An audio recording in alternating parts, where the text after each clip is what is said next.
പിതാവേ, നന്ദിയോടെ ഞങ്ങൾ അങ്ങേക്ക് സ്തോത്രം ചെയ്യുന്നു. ഇന്നത്തെ പകൽ സമയം തുടർന്ന് അല്പനിമിഷങ്ങൾ ഞങ്ങൾ അവിടുത്തെ പൊന്നുപാദപീഠത്തിൽ ദൈവവചനത്തിൻ്റെ മുൻപാകെ ആയിരിക്കുമ്പോൾ അവിടുത്തെ പുത്രൻ്റെ തിരുനാമം ഞങ്ങളിൽ മഹത്വമെടുക്കണമേ. ദൈവവചന ശുശ്രൂഷ അടിയങ്ങൾക്ക് അനുഗ്രഹപ്രദമാക്കണമേ. യേശുവിൻ നാമത്തിൽ തന്നെ പിതാവേ, ആമേൻ. വിശുദ്ധ അപ്പോസ്തലൻ ഗലാത്യർക്ക് എഴുതിയ ലേഖനത്തിൽ നിന്നാണല്ലോ നമ്മൾ തുടർച്ചയായിട്ട് ചിന്തിച്ചു കൊണ്ടിരിക്കുന്നത്.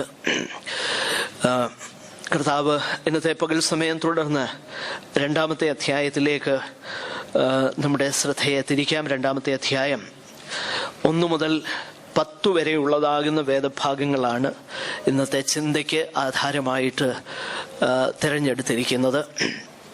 സമയത്തിൻ്റെ അഭാവം നിമിത്തം അത് മുഴുവൻ വായിക്കുവാൻ നമുക്ക് കഴിയുമെന്ന് തോന്നില്ല. എങ്കിലും എനിക്ക് തോന്നുന്നത് ദൈവവചനം ഒന്ന് വായിച്ച് കേൾക്കുന്നത് തന്നെ അതിൽ തന്നെ ഒരു സന്തോഷമല്ലേ. പെട്ടെന്ന് ആർക്കെങ്കിലും ഒരാൾക്ക് ഉറക്കെ ഒന്ന് വായിക്കാം. ഞാൻ ഐ പ്രോമിസ് യു കൃത്യസമയത്ത് തന്നെ നിർത്താം. വലിയൊരു 10 വാക്യങ്ങളുടെ പാസേജ് വായിക്കുന്നത് കൊണ്ട് സമയം ഓവർഷൂട്ട് ചെയ്യുമെന്നൊന്നും നിങ്ങൾ പേടിക്കണ്ട.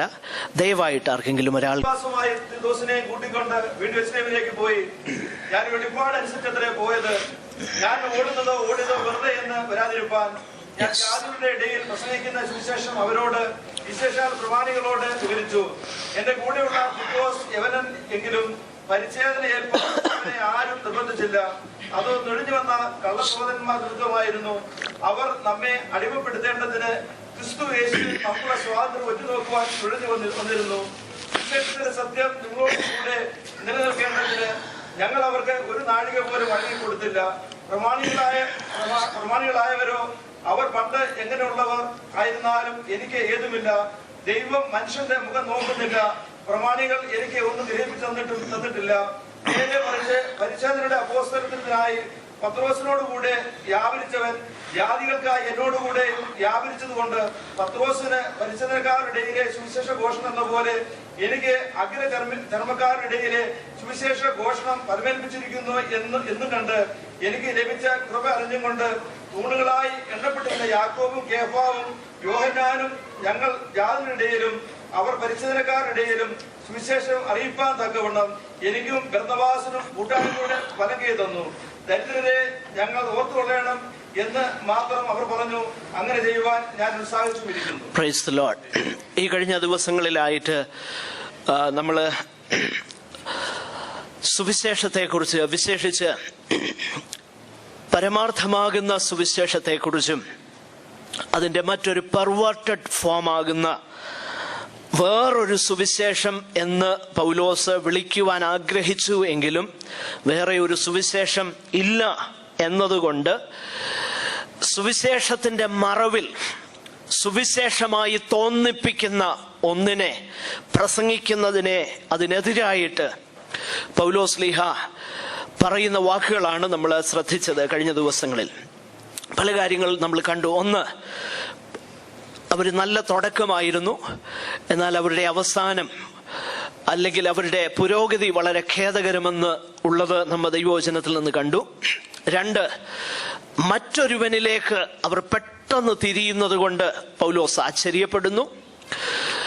3-മതായിട്ട് തനിക്ക് ലഭിച്ചതാകുന്ന സുവിശേഷം ദൈവത്താലുള്ള വെളിപ്പാടിനാൽ നേരിട്ട് തനിക്ക് ലഭിച്ചതായി താൻ അവകാശപ്പെടുന്നു. തൻ്റെ വെളിപ്പാടിൻ്റെ അവകാശവാദം മാത്രമല്ല, ആ അവകാശവാദത്തെ സാധൂകരിപ്പാൻ അത് തന്നിൽ വരുത്തിയ മാറ്റത്തെക്കുറിച്ച് വളരെ ധൈര്യത്തോടെ പൗലോസ് ലീഹ അവരോട് പറയുന്നു. അതെപ്രകാരം ദൈവനാമത്തിൻ്റെ പുകഴ്ചയ്ക്ക് കാരണമായി തീർന്നു. ഈ കാര്യവും പൗലോസ് ലീഹ അവരോട് പറഞ്ഞു. ഇത്രയും കാര്യങ്ങളാണ് കഴിഞ്ഞ ആഴ്ചകളിൽ നമ്മൾ ചിന്തിച്ചത്. ഈ 2-ാം അധ്യായം 1 മുതൽ 10 വരെയുള്ള വാക്യങ്ങളും അതിനോട് ബന്ധപ്പെട്ട വിഷയം തന്നെയാണ്. ഞാൻ പണ്ടൊക്കെ ഈ ഭാഗം വായിക്കുമ്പോൾ എന്തിനാ ഇത്രയും ദീർഘമായിട്ട് പൗലോസ് ഈ കാര്യങ്ങളൊക്കെ എഴുതിയതെന്ന് ഞാൻ ചിന്തിച്ചിട്ടുണ്ട്. എന്നാൽ ഇപ്പോൾ ദൈവത്തിൻ്റെ വചനം അതിൻ്റെ കൂടുതൽ പ്രകാശനം എനിക്ക് ലഭിച്ചപ്പോഴാണ് അതിൻ്റെ പ്രാധാന്യത എനിക്ക് മനസ്സിലാക്കുവാൻ തക്കവണ്ണം കഴിഞ്ഞത്. പൗലോസ് ഇവിടെ പറയുവാൻ ആഗ്രഹിക്കുന്ന പ്രധാനപ്പെട്ട വിഷയങ്ങൾ ഇവയാണ്. 1, ഈ സുവിശേഷം എന്നുള്ളത് തനിക്ക് വളരെ സവിശേഷമായി കർത്താവിങ്കൽ നിന്ന് നേരിട്ട് താൻ പ്രാപിച്ചതാണെങ്കിലും ഈ സുവിശേഷം അപ്പോസ്തലന്മാര് വിശ്വസിക്കുന്ന സുവിശേഷം തന്നെയാണെന്ന് ഉറപ്പിക്കുവാൻ വേണ്ടിയിട്ടാണ് ഈ ഭാഗം അത്രയും താൻ എഴുതിയത്. അതുമാത്രമല്ല, അപ്പോസ്തലന്മാർ തന്റെ സുവിശേഷത്തിന് ഒരു അഡീഷനോ ഡിഡക്ഷനോ ഒന്ന് കൂട്ടിച്ചേർക്കുകയോ ഒന്ന് കുറയ്ക്കണമോ എന്നും ആവശ്യപ്പെട്ടില്ല എന്നുള്ളതും തെളിയിക്കുവാനാണ് ഈ ഭാഗം താൻ എഴുതുന്നത്. കാരണം അവിടെ തീത്തോസിനെയും ബർന്നബാസിനെയും കൂട്ടിയാണ് 14 വർഷങ്ങൾക്ക് ശേഷം, തന്റെ മാനസാന്തരത്തിന് ശേഷം താൻ യെരുശലേമിലേക്ക് കടന്നുപോയത് എന്ന് താൻ പറയുന്നു. അങ്ങനെ താൻ ചെല്ലുമ്പോൾ തീത്തോസ് എന്ന് പറയുന്ന മനുഷ്യൻ യവനനാണ്, ജാതീയനാണ്. ജാതീയനാകുന്ന ആ പ്രിയപ്പെട്ടവനെ പരിച്ഛേദന ഏൽക്കാനായിട്ട് അപ്പോസ്തലന്മാർ നിർബന്ധിച്ചില്ല എന്ന കാര്യം പ്രത്യേകമായി താൻ എടുത്തെഴുതുന്നത് കൊണ്ട് താൻ പറയുന്നത് ഇതാണ്: ക്രിസ്തുവേശുവിൽ ഉള്ളതാകുന്ന വിശ്വാസം കൃപയാൽ മാത്രമാണ് രക്ഷ. ജാതീയനായിരുന്നവൻ യഹൂദനായ ശേഷമല്ല അവൻ ക്രിസ്ത്യാനിയാകുന്നത്. നേരെ മറിച്ച് യഹൂദനെ, പരിച്ഛേദനക്കാരെ അങ്ങനെ തന്നെയും അഗ്രചർമ്മികളെ അതുപോലെ തന്നെയും കൃപയാൽ ഉൾക്കൊള്ളുകയും അവരെ കൃപയാൽ ദൈവമക്കളാക്കുകയും ചെയ്യുന്നതാണ് സുവിശേഷം. ഈ സന്ദേശമാണ് ഈ വേദഭാഗത്ത് താൻ ചൂണ്ടിക്കാണിപ്പാനായിട്ട് ആഗ്രഹിക്കുന്നത്. അതിനോടുള്ള ബന്ധത്തില് പ്രധാനമായിട്ടുള്ള 2-3 കാര്യങ്ങൾ ആ ഭാഗത്തു നിന്നും നിങ്ങളെ ചൂണ്ടിക്കാണിപ്പാനായിട്ട് ഞാൻ ആഗ്രഹിക്കുന്നു. ഒന്ന്, സുവിശേഷത്തിന്റെ സത്യമെന്ന് പറഞ്ഞാൽ അതൊന്നേ ഉള്ളൂ, 2 ഇല്ല. മാത്രമല്ല, അതിന് മാറ്റവുമില്ല. The truth of the gospel is one and it is unchanging. സുവിശേഷ സത്യം ഒന്നേയുള്ളൂ. സുവിശേഷ സത്യം നിലനിൽക്കുന്നതാണ്. സുവിശേഷ സത്യത്തിന് കാലങ്ങൾ കഴിയുമ്പോൾ മാറ്റമുണ്ടാകുന്നില്ല. ഈ കാര്യം ഒന്നാമതായിട്ട് നാം കാണുന്നു. 2, ഈ സുവിശേഷ സത്യത്തിനു വേണ്ടി അവിടുത്തെ സകല വിശുദ്ധന്മാരും നിലനിൽക്കണം. എന്തു വില കൊടുത്തും സുവിശേഷ സത്യത്തിനു വേണ്ടി ആരൊക്കെ മാറിപ്പോയാലും വില കൊടുക്കാൻ വിശുദ്ധന്മാര് തയ്യാറാകണം. നമ്മൾ ആ ഭാഗം ശ്രദ്ധിച്ചാൽ ഒരു കാര്യം നമുക്ക് മനസ്സിലാകും. പൗലോസ് പറഞ്ഞു 4-ാം വാക്യത്തില്, കള്ള സഹോദരന്മാര് നുഴഞ്ഞു വന്നു. പക്ഷെങ്കിൽ അവിടെ ആ പ്രത്യേക വിഷയത്തോടുള്ള ബന്ധത്തിൽ കർക്കശ സ്വഭാവക്കാരനാകുന്ന ഒരു പൗലോസിനെയാ കാണുന്നത്. പൗലോസേ, ഇതെന്താ നിന്റെ ഈഗോയുടെ പ്രശ്നമാണോ? ഞാൻ പറയല്ല, ഇത് സുവിശേഷത്തിന്റെ സത്യം നിലനിൽക്കുമോ ഇല്ലയോ എന്ന പ്രശ്നമാ. അവിടെ എനിക്ക് കോംപ്രമൈസ് ചെയ്യാൻ പറ്റുകയില്ല. അതുകൊണ്ട് ഈ കള്ള സഹോദരന്മാരോട് മാത്രമല്ല ഏറ്റുമുട്ടാൻ പൗലോസ് തയ്യാറായത്. പിന്നെ ആരോടും കൂടെ ഏറ്റുമുട്ടാൻ തയ്യാറായെന്നറിയോ? 11 മുതൽ 14 വരെയുള്ള വാക്യം വായിച്ചു കഴിഞ്ഞാൽ പത്രോസ് അപ്പോസ്തലനോട് പോലും മുഖാമുഖം പരസ്യമായി ഏറ്റുമുട്ടി അവനെ തിരുത്തുവാൻ താൻ പരിശ്രമിച്ചു. ആ കാര്യത്തെക്കുറിച്ച് ഞാൻ വിശദീകരിക്കും. അപ്പോൾ ഞാൻ പറഞ്ഞു വരുന്നതിന്റെ താല്പര്യം, പ്രിയരെ, സുവിശേഷ സത്യത്തിന്റെ വിഷയം വരുമ്പോൾ അവിടെ വ്യക്തിബന്ധങ്ങളോ സഭയിലെ ഹൈറാർക്കിയൽ ഓർഡറോ അധികാര ശ്രേണിയോ നേതൃത്വമോ ഒന്നും നമ്മുടെ വിഷയമല്ല. വിശുദ്ധന്മാർക്ക് ഒരിക്കലായി ഫലമേൽപ്പിക്കപ്പെട്ടതാകുന്ന ഈ അതിവിശുദ്ധ വിശ്വാസത്തിനായി ഓരോ ദൈവ പൈതലും പോരാടുക തന്നെ വേണം. We have to fight it. Yes, we have to fight it out. ഒരു മിലിറ്റന്റ് ഔട്ട്ലുക്ക് ആയിരിക്കണം ഈ കാര്യത്തിൽ ജനങ്ങൾ ദൈവ മക്കൾക്കുണ്ടാകേണ്ടത്. നമ്മുടെ പ്രശ്നം അതല്ല. നമ്മുടെ പ്രശ്നം സുവിശേഷ സത്യം എന്തൊക്കെ ആരൊക്കെ കോട്ടിമാട്ടിയാലും നമ്മൾ കംഫർട്ടബിളാ, നമുക്ക് ഒരു വിഷയമില്ല, എന്നെ വേണേ പറയട്ടെ. എന്നാൽ നമ്മളെ വല്ലതും പറഞ്ഞു കഴിഞ്ഞാൽ നമുക്ക് വലിയ വിഷയ. എന്നാൽ വിശുദ്ധന്മാരെങ്ങനെയല്ലായിരുന്നു? മോശയെ നോക്ക്, ഏറ്റവും അതിസൗമ്യനെന്നാ അദ്ദേഹത്തെ വിളിച്ചേക്കുന്നേ. ആ വിളിച്ചേക്കുന്ന കോണ്ടെക്സ്റ്റ് നമുക്കറിയാം. അഹരോനും മിരിയാമും കൂടെ മോശയ്ക്കെതിരായി സംസാരിക്കുന്നു. ആ കോണ്ടെക്സ്റ്റിൽ എഴുതിയേക്കുക താൻ അതിസൗമ്യനായിരുന്നു, ഒന്നും പറഞ്ഞില്ല. എന്നാൽ പുറപ്പാട് പുസ്തകം 30 മുതലുള്ള അധ്യായങ്ങളിൽ കാണുന്ന മോശയെ നോക്ക്. ഈ അതിസൗമ്യനാകുന്ന മോശയെ പോലെ കോപിഷ്ഠനാകുന്ന ഒരുവനെ ഭൂമിയിൽ കാണാൻ പറ്റുകയില്ല.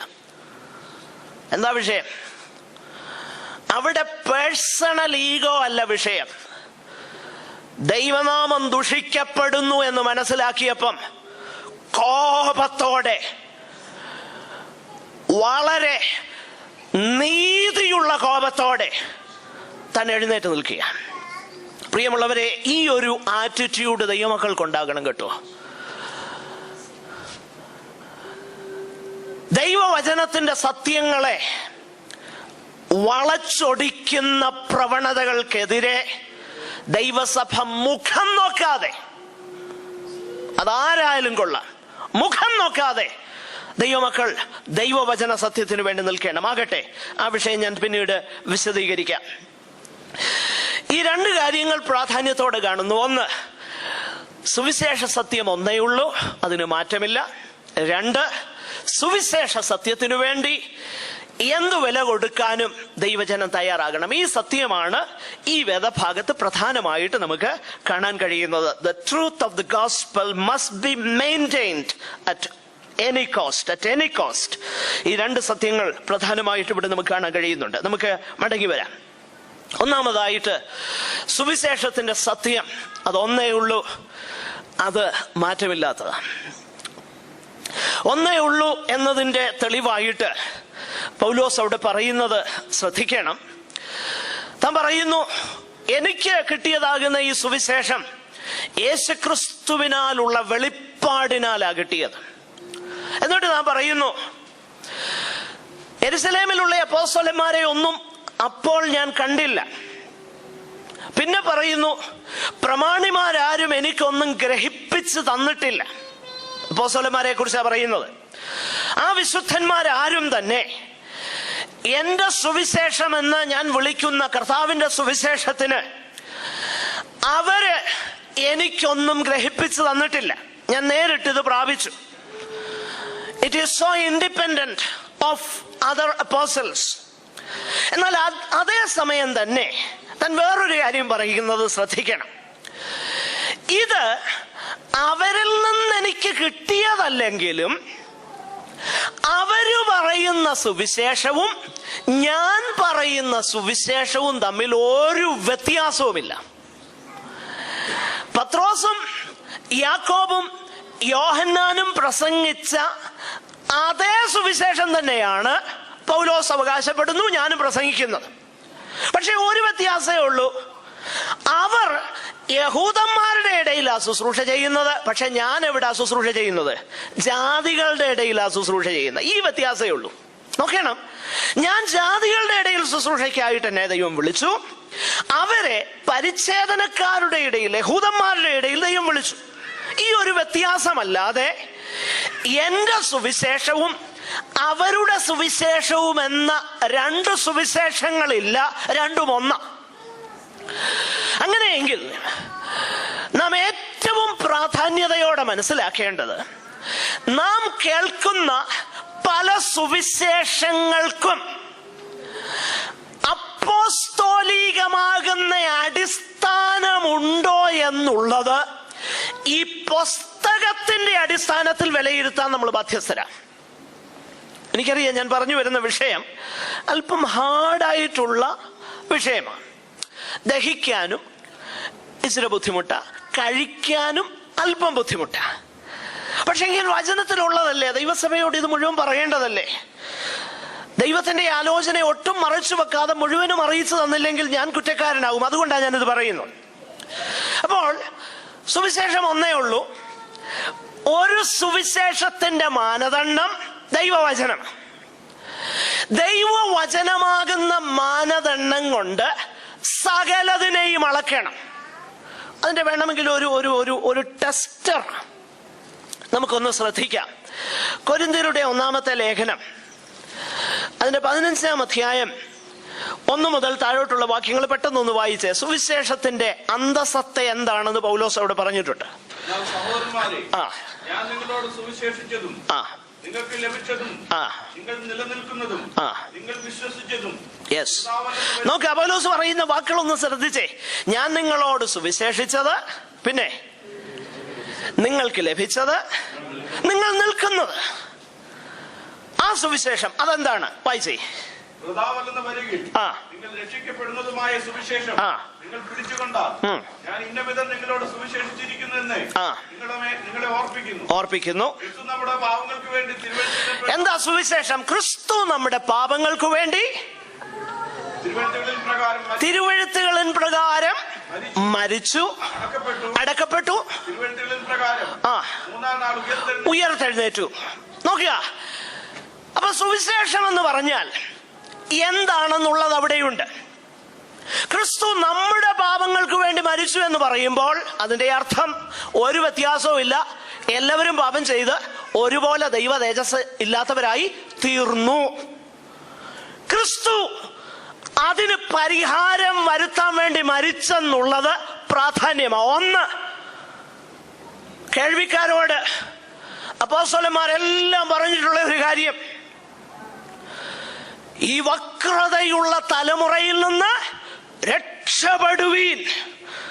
അവരുടെ പ്രതികരണം, സഹോദരന്മാരെ, ഞങ്ങൾ എന്നാ ചെയ്യേണ്ടത്?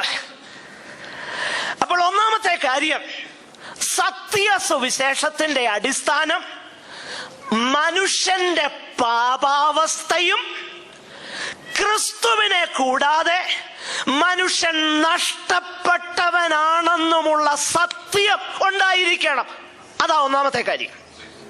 2, നാം രക്ഷിക്കപ്പെടുവാൻ ആകാശത്തിന്റെ കീഴിൽ ഭൂമിയുടെ മുകളിൽ വേറെ ഒരു നാമവുമില്ല, യേശുവെന്ന ഒറ്റ നാമമേ ഉള്ളെന്ന് പറയണം. ആ യേശു ക്രിസ്തു നമ്മുടെ പാപങ്ങൾക്ക് വേണ്ടി തിരുവെഴുത്തുകളിൻ പ്രകാരം മരിച്ചു, തിരുവെഴുത്തുകളിൻ പ്രകാരം അടക്കപ്പെട്ടു, തിരുവെഴുത്തുകളിൻ പ്രകാരം ഉയർത്തെഴുന്നേറ്റു. ഇതില്ലാത്തതൊന്നും സുവിശേഷമല്ല. ഇതില്ലാത്തതൊന്നും സുവിശേഷമല്ല. അവിടെ 10,000 കൂടിയാലും അത് സുവിശേഷമല്ല. അവിടെ അത്ഭുതങ്ങൾ നടന്നു എന്ന് അവകാശപ്പെട്ടാലും അത് സുവിശേഷമല്ല.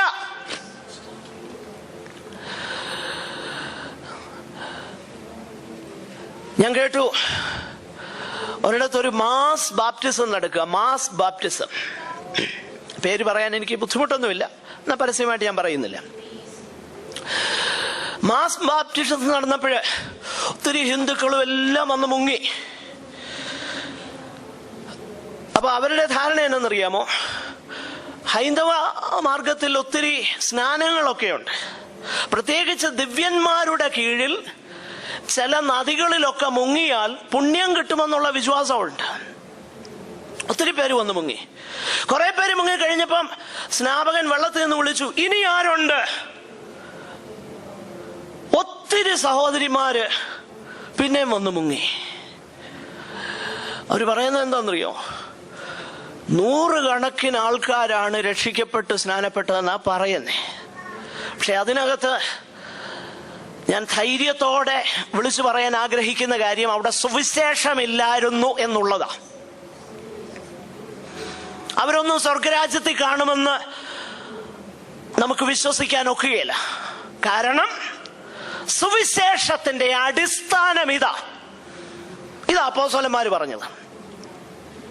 അപ്പൊ നമ്മൾ ചിന്തിക്കും, അപ്പോസ്തലന്മാരും നമ്മുടെ ചിന്ത എന്നാന്നറിയാം, നമ്മുടെ ചില ഹെൽപ്പൊക്കെ വേണം കർത്താവിന് ആൾക്കാരെ രക്ഷിക്കണമെങ്കിൽ. അതിനു വേണ്ടിയിട്ട് നമ്മൾ ചില പൊടിക്കൈകളൊക്കെ പ്രയോഗിക്കും. അതുകൊണ്ട് ഉപദേശി പാവങ്ങളോട് ഇതൊന്നും പറയേണ്ട കാര്യമില്ല. അവരോട് പറയേണ്ടത്, നിങ്ങൾക്ക് കർത്താവ് പ്രൊവൈഡ് ചെയ്യും, നിങ്ങളുടെ പ്രശ്നങ്ങൾക്ക് പരിഹാരം ഉണ്ടാക്കും, ഇതൊക്കെയാ പറയേണ്ടേ. അങ്ങനെയല്ല യേശു പറഞ്ഞത്. അങ്ങനെയല്ല അപ്പോസ്തലന്മാര് സുവിശേഷം പ്രസംഗിച്ചത്. അപ്പോസ്തലനാകുന്ന പൗലോസ് തന്നെ സുവിശേഷം പ്രസംഗിച്ച പല ചരിത്രങ്ങൾ, പല സംഭവങ്ങൾ, പല പ്രസംഗങ്ങൾ അപ്പോസ്തല പ്രവൃത്തിയിൽ രേഖപ്പെടുത്തിയിട്ടുണ്ട്. അതിൽ 2 പ്രധാനപ്പെട്ട സംഭവങ്ങൾ ഞാനങ്ങ് പറഞ്ഞു പോകാം. വീട്ടിൽ പോയി നിങ്ങൾ അത് റെഫർ ചെയ്ത് വായിച്ചു നോക്കി അത് കൃത്യമെന്ന് ബോധ്യപ്പെട്ടുകൊള്ളണം. അപ്പോസ്തല പ്രവൃത്തി 14-ാം അധ്യായം 8 മുതലുള്ളതാകുന്ന വാക്യങ്ങളിൽ പൗലോസിന്റെ 1ാമത്തെ മിഷണറി യാത്രയിൽ ലുസ്ത്രയിൽ കടന്നു എന്നപ്പോൾ അവിടെയുള്ള ബർബരന്മാരെന്ന് പറഞ്ഞാൽ പഠിപ്പില്ലാത്ത നിരക്ഷര കുക്ഷികളാകുന്ന സാധുക്കളോട് പ്രസംഗിച്ച പ്രസംഗം അവിടെ എഴുതിയിട്ടുണ്ട്. അവിടെ എഴുതിയേക്കുന്ന പ്രസംഗം വിശേഷിച്ച് വായിച്ചു നോക്കിക്കഴിഞ്ഞാൽ അവർക്ക് മനസ്സിലാകുന്ന ഭാഷയായിരുന്നേ ഉള്ളൂ. പക്ഷെങ്കിൽ അവിടെ യാതൊരു വിധമാകുന്ന ഇളവും പൗലോസ് അനുവദിച്ചില്ല. മനസ്സിലാകുന്ന ഭാഷ പറഞ്ഞു. എന്ത് ഭാഷയാ? അക്ഷരാഭ്യാസമില്ലാത്ത അവരോട് പറഞ്ഞ ഭാഷ. ഇങ്ങനെയാ പൗലോസ് പറഞ്ഞത്, കഴിഞ്ഞ കാലങ്ങളിൽ അറിയായ്മയിൽ നടക്കാൻ ദൈവം എല്ലാവരെയും അനുവദിച്ചു. വിശേഷിച്ച് അതിന്റെ 15 മുതൽ താഴോട്ടുള്ള വാക്യങ്ങൾ ശ്രദ്ധിച്ചാൽ, എന്നാൽ ആ കാലങ്ങളിൽ പോലും ദൈവം മഴയും വെയിലും ഒക്കെ തന്നപ്പം നിങ്ങൾക്ക് ഭക്ഷിപ്പാൻ ആഹാരം ഭൂമിയിൽ നിന്നുണ്ടാക്കി തന്നപ്പോൾ തന്നെ കുറിച്ചുള്ള സാക്ഷ്യം തരാതെ ഇരുന്നിട്ടില്ല.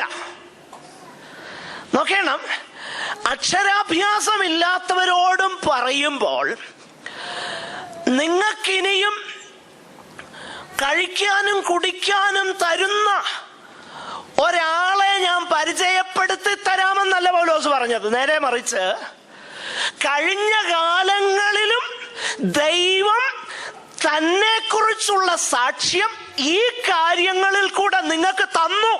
അതുകൊണ്ട് ഇനിയും ദൈവത്തെ അറിയാതിരിക്കാൻ നിങ്ങൾക്ക് യാതൊരു എക്സ്ക്യൂസും ഇല്ലെന്ന് അവരോട് പറഞ്ഞത്. ഇനിയും തന്റെ 2ാമത്തെ മിഷണറി യാത്രയില് ഏഥൻസിൽ ചെല്ലുമ്പോൾ അവിടെ നടത്തുന്ന പ്രസംഗവും അതുപോലൊക്കെ തന്നെയാ. ആദ്യം പറഞ്ഞത് അക്ഷരാഭ്യാസം ഇല്ലാത്തവരോടാണെങ്കിൽ ഏഥൻസിൽ ചെന്ന് പറഞ്ഞത് ഭയങ്കര തത്വജ്ഞാനം തലയ്ക്ക് പിടിച്ചിരിക്കുന്ന ഭയങ്കര ജ്ഞാനികളോട് അരയോഗപമധ്യേ നിന്നുകൊണ്ട് പൗലോസ് പ്രസംഗിച്ചപ്പം തുടങ്ങിയത് ഇങ്ങനെയാ: അജ്ഞാത ദേവന് എന്നുള്ളതാകുന്ന ഒരു വേദിക്കല്ല് ഞാൻ കണ്ടു, അത് തന്നെ ഞാൻ നിങ്ങളോട് പറയുന്നു. എന്നിട്ട് താഴോട്ട് നമ്മൾ വായിച്ചു നോക്കിക്കഴിഞ്ഞാൽ അതിന്റെ 30ഉം 31ഉം വാക്യങ്ങൾ വായിച്ചു നോക്കിക്കഴിഞ്ഞാൽ ദൈവം ന്യായവിധിക്കായിട്ട് ഒരു പുരുഷനെ ഒരുക്കിയിരിക്കുന്നു.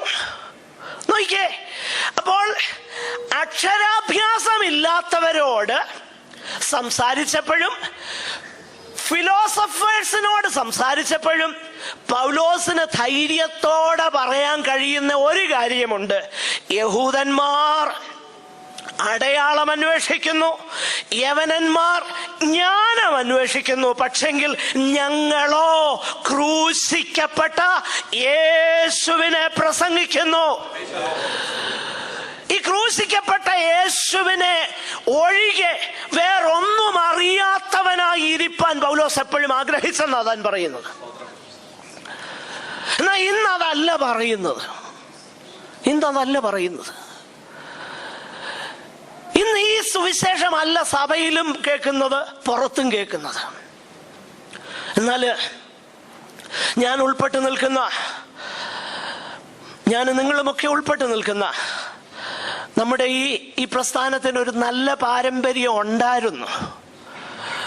ആ പാരമ്പര്യത്തിലേക്ക് നമ്മളൊന്ന് മടങ്ങി വന്നിരുന്നെങ്കിൽ എന്ന് ഞാൻ പലപ്പോഴും ഓർക്കാറുണ്ട്. ഒരിക്കല് കർത്താവിന്റെ ദാസൻ പാസ്റ്റർ TG ഉമ്മൻ ഒരു സഭയില്, അന്നൊക്കെ 2-3 ആഴ്ചകളാണ് ബൈബിൾ ക്ലാസ് നടത്തുക. അദ്ദേഹത്തെ കണ്ടിട്ടുള്ള, അദ്ദേഹത്തിന്റെ പ്രസംഗം കേട്ടിട്ടുള്ളവരുണ്ടോ ഇവിടെ? ഞാൻ ചെറുപ്പകാലത്ത് തന്നെ നേരിട്ട് കേൾക്കുവാൻ എനിക്ക് കഴിഞ്ഞിട്ടുണ്ട്. ഒരു സഭയില് 2-3 ആഴ്ചത്തെ ബൈബിൾ ക്ലാസ് കണ്ടിന്യൂസ് ഇങ്ങനെ നടക്കുക. അന്ന് ലാസ്റ്റ് സൺഡേ, അന്ന് ഗൾഫിൽ നിന്ന് അവിടെ ഒരു അച്ചായൻ വന്നു. അവിടുത്തെ പ്രമുഖനാകുന്ന ഒരു അച്ചായന. ആ കാലങ്ങളില് എനിക്ക് തോന്നുന്നേ ഈ തൂക്കമൊന്നും പ്രശ്നമല്ലെന്ന് തോന്നുന്നു. 2-3 പെട്ടിയൊക്കെ ആൾക്കാർ കൊണ്ടുവരുമായിരുന്നു. പക്ഷെ ഒരു പ്രശ്നമുണ്ട്, കസ്റ്റം ക്ലിയറൻസ് വളരെ സ്ട്രിക്റ്റാ അക്കാലങ്ങളിൽ. ഞാൻ കണ്ടിട്ടുണ്ട് പണ്ടൊക്കെ എൻ്റെ ജ്യേഷ്ഠന്മാരെയൊക്കെ സ്വീകരിക്കാനൊക്കെ പോയിട്ടുള്ളൂ. അപ്പം അന്ന് ഈ വ്യൂയിങ് ഗാലറി ഉണ്ട്, അവിടെ നിന്ന് കാണാം അകത്തന്നെ നടക്കുന്നതെന്ന്. ചിലപ്പോൾ കണ്ടിട്ടുണ്ട് നിവിയ ക്രീമൊക്കെ തുറന്നേച്ച് അതിനകത്ത് കമ്പിട്ട് ഇളക്കി നോക്കുന്നു കണ്ടിട്ടുണ്ട്, അതിനകത്ത് വല്ലതും ഇരിപ്പുണ്ടോന്ന്. അങ്ങനെ ഒരു കാലം ഉണ്ടായിരുന്നു. ഇന്നത്തെ പോലെ സ്ക്രീനിങ് ഒന്നും ഇല്ലാത്ത സമയമാണ്. അപ്പൊ ഈ അച്ഛൻ സഭായോഗത്തിന് എഴുന്നേറ്റ് നിന്ന് സാക്ഷ്യം പറഞ്ഞു, എൻ്റെ പ്രിയപ്പെട്ടവരെ, ദൈവം അത്ഭുതം പ്രവർത്തിച്ച് എൻ്റെ മുന്നിൽ നിന്ന ആളിന്റെ പെട്ടി വരെ അവർ മുഴുവൻ അഴിച്ചിട്ട് പരിശോധിച്ചു. ഞാൻ അവിടെ നിന്ന് ഉള്ളൊരുകി പ്രാർത്ഥിച്ചു, എൻ്റെ ഒരു പെട്ടിയും തുറന്നില്ല. കർത്താവിന്റെ ദാസൻ TG ഉമ്മൻ താൻ എഴുന്നേറ്റപ്പോൾ ആദ്യം ഈ പറഞ്ഞ സാക്ഷ്യം പറഞ്ഞ അദ്ദേഹത്തിന്റെ മുഖത്തോട്ട് നോക്കി ആദ്യം പറഞ്ഞ കാര്യം ഇങ്ങനെ, എടാ, ഇങ്ങനെ അദ്ദേഹം വിളിച്ചു, എടാ, നീ ദേശത്തെ നിയമത്തിന് വിരുദ്ധമായിട്ട് കൊണ്ടുവന്നത് കള്ളക്കടത്ത് നടത്തി തരാനല്ല കർത്താവ് ഇരിക്കുന്നത്. എന്നിട്ട് ഉപദേശിയെ നോക്കിയിട്ട് പറഞ്ഞു, എടാ, നീ എന്തിനാണ് അതിനുവേണ്ടി സ്തോത്രം ചെയ്തത്?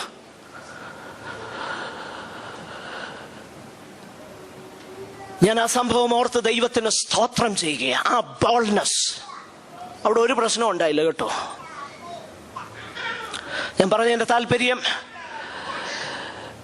ഇങ്ങനെയുള്ള പലതിനെയും നമ്മൾ ധൈര്യത്തോടെ നേരിടണം. സുവിശേഷം എന്ത്? കർത്താവ് ആരാണ്? കർത്താവ് എന്താ ചെയ്തത്? ഇത് ചെയ്തു തരാനിരിക്കുന്ന ഒരുവനെയാണോ സഭയിൽ പ്രസംഗിക്കുന്നത്? അതാണോ സത്യസുവിശേഷം? അല്ല. ഇതിനു വേണ്ടിയിട്ട് തന്റെ പുത്രനെ അയക്കേണ്ട കാര്യമൊന്നുമില്ലായിരുന്നു. പുത്രനെ നിഷ്കരുണം കൈവിട്ട് കളയേണ്ടതിന്റെ ആവശ്യമൊന്നുമില്ലായിരുന്നു. അതിന്റെ ആവശ്യമല്ലോ ഉണ്ടോ? എന്നാ പുത്രനെ തന്നത് എന്തിനാണെന്നറിയാം? എല്ലാവരും ഇവിടെ ശ്രദ്ധിച്ചേ. പുത്രനെ തന്നത് പാപികളായിരുന്ന നമ്മെ രക്ഷിക്കാനാണ്. അതെല്ലാ സൺഡേയിലും എല്ലാ ഫ്രൈഡേയിലും ദൈവസഭയിൽ പ്രസംഗിക്കപ്പെടണം. ക്രിസ്തു നമ്മുടെ പാപങ്ങൾക്ക് വേണ്ടി തിരുവെഴുത്തുകളൻ പ്രകാരം മരിച്ചു, അടക്കപ്പെട്ടു, ഉയർത്തെഴുന്നേറ്റു. അവൻ പാപം കൂടാതെ മടങ്ങി വരാൻ പോകുകയാണ്. ഇത് കുറഞ്ഞ ഒരു പരിപാടിക്ക് നമ്മൾ കോംപ്രമൈസ് ചെയ്യരുത്. അതാണ് നമ്മൾ ഇവിടെ നിന്ന് മനസ്സിലാക്കുന്നത്. 2, ഞാൻ മുൻപോട്ട് പോകട്ടെ. പ്രിയമുള്ളവരെ, രണ്ടാമതായിട്ട് പൗലോസ് പറയുന്നത്, ഇതിനെന്ത് വില കൊടുക്കാനും നമ്മൾ തയ്യാറാകണം. സുവിശേഷത്തിന് വേണ്ടി എന്ത് വില കൊടുക്കാനും നമ്മൾ തയ്യാറാകണം. അതുകൊണ്ടാണ് 4-ാം വാക്യം മുതൽ നമ്മൾ താഴോട്ട് വായിച്ചു നോക്കിക്കഴിഞ്ഞാൽ 4-5 വാക്യങ്ങൾ ഒന്ന് വായിക്കാമോ പെട്ടെന്ന്? അവർ നമ്മെ അടിമപ്പെടുത്തേണ്ടതിന് ക്രിസ്തുയേശുവിൽ നമുക്കുള്ള സ്വാതന്ത്ര്യം നുഴഞ്ഞു വന്നിരുന്നു. വിശേഷത്തിന്റെ സത്യം നിങ്ങളോടുകൂടെ നിലനിൽക്കേണ്ടതിന് ഞങ്ങൾ അവർക്ക് ഒരു നാമം പോലും. നോക്കുക, 2 പ്രാവശ്യം പൗലോസ് ഉപയോഗിക്കുന്ന ഒരു വാക്ക് നുഴഞ്ഞു വന്നു. നുഴഞ്ഞു വന്നെന്ന് പറഞ്ഞാൽ എന്നാ അതിന്റെ അർത്ഥം? നുഴഞ്ഞു വരിക എന്ന് പറഞ്ഞാൽ to get in unnoticed. ആരും അറിയത്തില്ല. അകത്തുണ്ട്, പക്ഷേ അകത്തുണ്ട്. പിന്നെ പൗലോസ് അവരെ വിളിക്കുന്നത് കള്ള സഹോദരന്മാരെന്ന. പക്ഷെ പ്രശ്നം അതല്ല. ഇവര് കള്ള സഹോദരന്മാരെന്ന് പറയുന്ന ഒരു ബാഡ്ജ് ഒന്നും കുത്തിക്കൊണ്ടല്ല വന്നതെന്നുള്ളതാ പ്രശ്നം. അത് മാത്രമല്ല, ക്രിസ്തുയേശുവിലുള്ള നമ്മുടെ സ്വാതന്ത്ര്യത്തെ ഹനിക്കാൻ വന്നവരാണെന്നും ഇവർ പറയുന്നില്ല. നോക്കുക, നുഴഞ്ഞു വന്നു. 2 പ്രാവശ്യം ആ പദം ഉപയോഗിക്കുന്നു. നുഴഞ്ഞു വന്നു. ക്രിസ്തുയേശുവിൽ നമുക്കുള്ള സ്വാതന്ത്ര്യത്തെ ഒറ്റ നോക്കാൻ വേണ്ടിയിട്ടാണ് ഇവർ വന്നത്. ഈ കാര്യം ആർക്ക് മനസ്സിലായി? വെളിപ്പാട് പ്രാപിച്ച പൗലോസിന് മനസ്സിലായി. പൗലോസ് പറയുന്നത്, 14 വർഷം മുമ്പേ ഞാൻ ഈ പ്രസംഗമാ പ്രസംഗിച്ചത്. ഇപ്പൊ 14 വർഷം പ്രസംഗിച്ചിട്ടും ഇതിന് ഇംപ്രൂവ്മെന്റിന്റെ ഒന്നും ആവശ്യമില്ല. അത് നിലനിൽക്കുക. ആ സുവിശേഷം വെച്ച് അളന്നു നോക്കിയപ്പോ മനസ്സിലായി തെറ്റെന്താ ശരിയേതാന്ന്. പ്രിയരെ, അതുകൊണ്ടാണ് ദൈവമക്കള് കൃത്യമായി ദൈവവചനം പഠിക്കണം. പഠിക്കാൻ എപ്പോഴും സമയമില്ലെങ്കിൽ കുറഞ്ഞ പക്ഷം ബൈബിൾ ക്ലാസ്സിനേലും വരണം. ഞാൻ പറയുന്നത് മനസ്സിലാകുന്നുണ്ട് എൻ്റെ പ്രിയരെ? അപ്പോൾ പൗലോസ് പറയുകയാണ്, അവർക്ക് ഞങ്ങൾ എന്ത് ചെയ്തില്ല? വഴങ്ങിക്കൊടുത്തില്ല. 1 ഇഞ്ച് പോലും വഴങ്ങിക്കൊടുത്തില്ല. വഴങ്ങിക്കൊടുക്കാത്തതിന്റെ കാര്യം എന്താണെന്നറിയാമോ? സുവിശേഷത്തിന്റെ സത്യം നിങ്ങളോടുകൂടെ നിൽക്കണം. ഞാൻ ദൈവത്തിന് സ്തോത്രം ചെയ്യുകയാണ്. അന്ന് പൗലോസ്ലീഹ വഴങ്ങിക്കൊടുത്തിരുന്നെങ്കിൽ ജാതികളായിരുന്ന നമ്മളൊന്നും ഇന്ന് ദൈവമക്കളാകത്തില്ലായിരുന്നു. എന്നാൽ വഴങ്ങിക്കൊടുക്കാതെ ഇരുന്നത് കൊണ്ടാണ് ഞാനും നിങ്ങളും ദൈവമക്കളായി തീർന്നത് എന്ന കാര്യം നമ്മൾ മറന്നു പോകരുത്. അതുകൊണ്ട് സുവിശേഷത്തിന്റെ സത്യം പരമാർത്ഥതയോടെ തലമുറ കൈമാറി അനേകരു ദൈവമക്കളായി തീരണമെന്നുണ്ടെങ്കിൽ നമ്മൾ അതിനു വേണ്ടി വില കൊടുക്കണം. ആരെന്നുള്ളത് നമുക്ക് വിഷയമല്ല, എന്താ പറയുന്നതെന്നുള്ളതാ വിഷയം. സുവിശേഷത്തിന്റെ സത്യം. ഞാൻ പറഞ്ഞല്ലോ, പാസ്റ്റർ TG ഉമ്മനെ പോലെയൊക്കെ ഉള്ളതാകുന്ന അത്ര ശക്തരാകുന്ന ദൈവഭൃത്യന്മാരെ ദൈവം എഴുന്നേൽപ്പിക്കട്ടെ. കാരണം ഇന്ന് എന്നൊക്കെ വിളിച്ചു പറഞ്ഞാലും നമ്മൾ അവിടെയൊക്കെ കംഫർട്ടബിൾ. നിങ്ങളോട് ഞാനിത് പറയുമ്പോൾ ഇതൊരു വ്യക്തിപരമാകുന്ന വിമർശനമായിട്ട് നിങ്ങൾ കരുതരുത്, ദയവ് ചെയ്ത്. നേരെ മറിച്ച് ആശയങ്ങളെയാണ് ഞാൻ വിമർശിക്കുന്നതും ഖണ്ഡിക്കുന്നതും. അതിന് എനിക്ക് ബോധ്യമുള്ള കാര്യമാണ്. ഈ കർത്താവിനെ കുറിച്ചുള്ളതാകുന്ന സംബോധനയൊക്കെ ഈ ട്രിവ്യലൈസ് ചെയ്ത് അതിനെ വില കുറച്ചുള്ള സംബോധനകളൊക്കെ നമ്മൾ ഒഴിവാക്കണം. ഉദാഹരണത്തിന്, കഴിഞ്ഞ ദിവസം കേട്ട ഒരു കാര്യം ആവർത്തിച്ച് എനിക്ക് ഭയങ്കര വിഷമം തോന്നി. തച്ചങ്കൊച്ചൻ. ഞാൻ ഓർക്കുന്നുണ്ട്, ഒരിക്കലും ഒരു സഭയില് ഒരു കോട്ടേജ് മീറ്റിംഗ് നടക്കുമ്പോൾ ഇന്ന് വളരെ പ്രസിദ്ധനാകുന്ന ഒരു പ്രസംഗൻ, പേര് ഞാൻ പറയുന്നില്ല, പേര് പറഞ്ഞാൽ നിങ്ങൾ എല്ലാവരും അറിയും. അദ്ദേഹം വന്ന് കോളേജിൽ പഠിച്ചുകൊണ്ടിരിക്കുന്ന സമയം ഒരു വീട്ടിൽ വന്ന്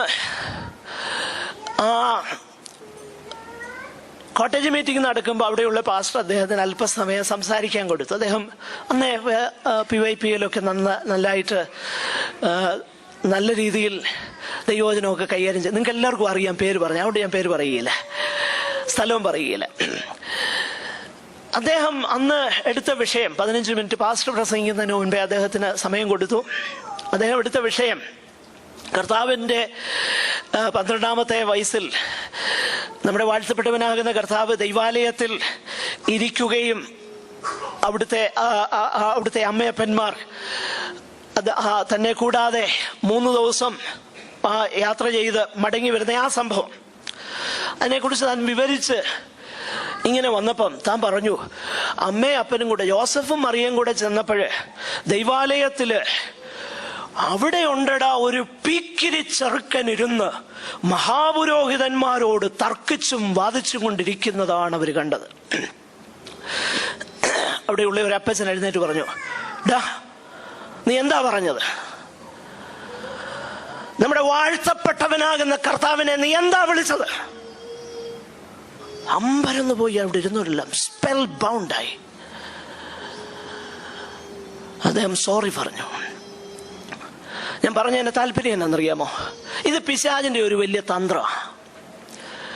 ഇങ്ങനെ ആവർത്തിച്ച് ഈ തച്ചൻ കൊച്ചൻ 10 പ്രാവശ്യം കേട്ട് കഴിയുമ്പം പിശാച് മനസ്സിൽ കർത്താവിനോടുള്ള ബഹുമാനവും പോയി, സ്നേഹവും പോയി. പിന്നെ തച്ചൻ കൊച്ചനാ. No, we have to stop it. അതാരാണെന്നുള്ളത് വിഷയമല്ല. We need to stop it. നമ്മുടെ കർത്താവിനെ ബഹുമാന പുരസ്സരമല്ലാതെ, കർത്താവിനോടുള്ള ഭയവും സ്നേഹവും നമ്മിൽ സംജാതമാക്കുന്നതല്ലാതെ ഒരു വീൺവാക്ക് ദൈവസന്നിധാനത്തിൽ പറയുവാൻ ആരും ധൈര്യപ്പെടരുത്. നമ്മുടെ കർത്താവ് ആരാണെന്ന ചിന്ത, അവിടുന്ന് ദേഹരൂപമെടുത്ത് ഈ ഭൂമിയിലേക്ക് വന്നു എന്നുള്ളത് നമ്മളോട് കാണിച്ച ദയ. പക്ഷേ അവിടുന്ന് ആരാ? അവിടുന്ന് ദൈവമാ. അവിടുന്ന് ആരാ? അവിടുന്ന് അടുത്തുകൂടാത്ത വെളിച്ചത്തിൽ വസിക്കുന്നവനാ. അവിടുന്ന് ആരാ? താൻ മാത്രം അവർത്യതയുള്ളവനാ. അവിടുന്ന് ആരാ? സാറാഫുകൾ 2 കൊണ്ട് പാദം മൂടി, 2 കൊണ്ട് മുഖം മൂടി, 2 കൊണ്ട് പറന്നുകൊണ്ട് സൈന്യങ്ങളുടെ യഹോവ പരിശുദ്ധൻ പരിശുദ്ധൻ പരിശുദ്ധൻ എന്ന നാമമുള്ള യാഹ്വേയാകുന്ന, അയാം ആകുന്ന, ഞാൻ ആകുന്നവനാകുന്ന നമ്മുടെ കർത്താവിന്റെ നാമം വൃഥാ എടുക്കരുത്. നമ്മള് ദൈവമക്കൾക്ക് ഞാൻ പലപ്പോഴും അന്നേരം ഞാൻ തിരുത്തിയിട്ടുണ്ട്. ചുമ്മാതെ യേശുവിന്റെ നാമത്തിൽ നിന്നൊക്കെ ആവശ്യമില്ലാത്ത കാര്യങ്ങൾക്ക് ചിലർ പറയാറുണ്ട്, വെറുതെ ട്രിവിയലായിട്ടുള്ള വിഷയങ്ങൾക്ക് വേണ്ടി. No, we should never do that. ഞാൻ പറഞ്ഞു വരുന്നതിന്റെ താല്പര്യം, ഇത് പിശാചിന്റെ ഒരു വലിയ തന്ത്രം. എന്നാന്നറിയാമോ? ഞാനത് ഇന്ന് പ്രഭാതത്തിൽ ഞങ്ങളിങ്ങനെ സംസാരിച്ചു വന്നപ്പോഴേ, എൻ്റെ ഒരു കസിൻ ഡിസ്നി വേൾഡിന്റെ മാർക്കറ്റിംഗ് വിഭാഗത്തിൽ വർക്ക് ചെയ്യുന്നുണ്ട്. അദ്ദേഹം എന്നോട് പറഞ്ഞ ഒരു മാർക്കറ്റിംഗ് സ്ട്രാറ്റജി ഞാൻ എപ്പോഴും ഓർക്കും. അദ്ദേഹം പറഞ്ഞത്, ചില വർഷങ്ങൾക്ക് ശേഷം ഇന്ത്യയിൽ ഡിസ്നി വേൾഡ് ലോഞ്ച് ചെയ്യാൻ പോകുകയാണ്.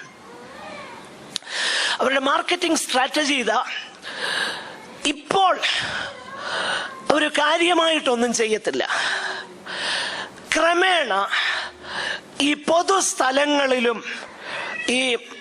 ഈ മോളുകളിലും അങ്ങനെ ജനങ്ങൾ കൂടുന്നിടത്തൊക്കെ ഫ്രീ ആയിട്ട് ഡിസ്നിയുടെ മെമന്റോ ഡിസ്ട്രിബ്യൂട്ട് ചെയ്യും. അങ്ങനെ കുറച്ചു നാൾ ഇത് ചെയ്യും, ഫ്രീ ആയിട്ട് കൊടുക്കും. ഫ്രീ ആയിട്ട് കൊടുത്തു കഴിയുമ്പം കുറെ കഴിയുമ്പം ഡിസ്നി എന്ന് പറയുന്നത് ഒരു ഹൗസ് ഹോൾഡ് നെയിം ആകും. പിന്നെ ഡിസ്നി എന്ന് പറഞ്ഞാൽ അറിയാത്തവരാരും ഉണ്ടാകത്തില്ല, എളുപ്പമാണ്. അത് കഴിഞ്ഞാണ് ഫുൾ ഫ്ലെഷ്ഡ് ആയിട്ട് ഇത് ലോഞ്ച് ചെയ്യാൻ പോകുന്നത്. പിശാചിന്റെ തന്ത്രം ഇത് തന്നെയാ. എന്താണെന്നറിയാമോ? ഇങ്ങനെ നമ്മൾ വലിയ പ്രശ്നമില്ലെന്ന് കരുതുന്ന പലതും പുൾപിറ്റിൽ കൂടെയും അല്ലാതെ ഇങ്ങനെ നമ്മുടെ ചെവി തന്നോണ്ടേയിരിക്കും.